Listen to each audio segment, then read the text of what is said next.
Stormy Ocean Publishing presents How I Fixed My Teen and My 9 Essential Steps so that you can do the same. Written and performed for you by the author, Heather Frazier. To the mothers who feel unseen while giving their entire self to their babies, I see you. Thank you to my husband and children for allowing me to share our story. It is a great strength to be vulnerable, and I will forever appreciate your personal strength, coupled with your belief in me to share my truth.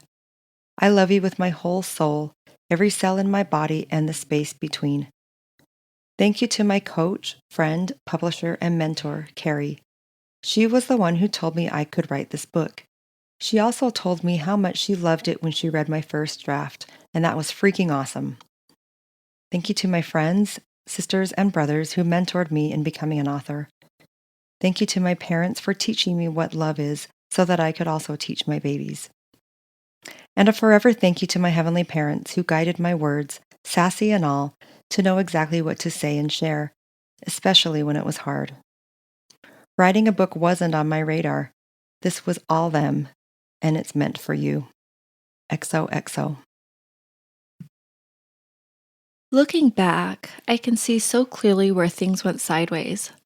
I was doing my best, but my best wasn't working. In fact, the more I did, the more it seemed to hurt. I was in my own personal hell. I would go and cry in my giant custom-filled closet with beautiful clothes and expensive shoes. I was certain that my two oldest kids hated me, and that made everything I had, all of it, worth nothing. Sure, I'd rather have my creature comforts, but if I could have exchanged all of it to win them back, to know that I wasn't the most crap mom of all time, I would have without hesitation. As my chest heaved up and down and the tears started burning my eyes, I couldn't care less about all these possessions in my closet. They were never it. That's the thing about possessions. They sometimes feel like the most important thing until they aren't. No one ever tells us that. We are told to create the American dream. But what if the dream isn't about things, but relationships? I was also doing that typical mom thing of not thinking that I had the right to be unhappy. After all, I had a great husband, cars that ran every day, healthy kids, my own health, freedom, a home, awesome friends and family to support me. As much as I thought I had no right to be unhappy, I still was. I had given everything, sleep, sanity, my body and my heart to my children who didn't seem to value me beyond the reason for either their happiness or wrath. My value was dependent on their current moods and feelings toward me, which hadn't been great for quite some time.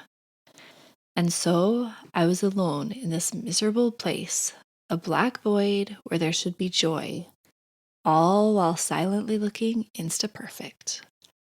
I knew that if I could just fix my teens and get them to love and obey me, and everything would be okay. I was willing to give away every single pair of shoes and every handbag to make it happen. But the problem was, I couldn't find someone willing to take my entire UGG collection to fix my kids. Fortunately for me, I found the best, most effective way to get the peace and happiness I wanted. So what's up with your teens? Do they act like they hate you too? Do they argue with you, lie to you secretly or not so secretly, wish they had another mom? Do you ever find yourself wishing away their teen years or desperately trying to make them like you by bending over backward to get their approval? I can feel you shaking your head yes. I'm so glad you're here. We have a lot to talk about. It turns out the cost of fixing them so that I could feel better was much greater. It was also much easier than what I had been doing. Rest assured, you aren't going to have to dig through your closet or the family jewels to fix your teen. I'm here to share with you what it took for me and how you can do it too.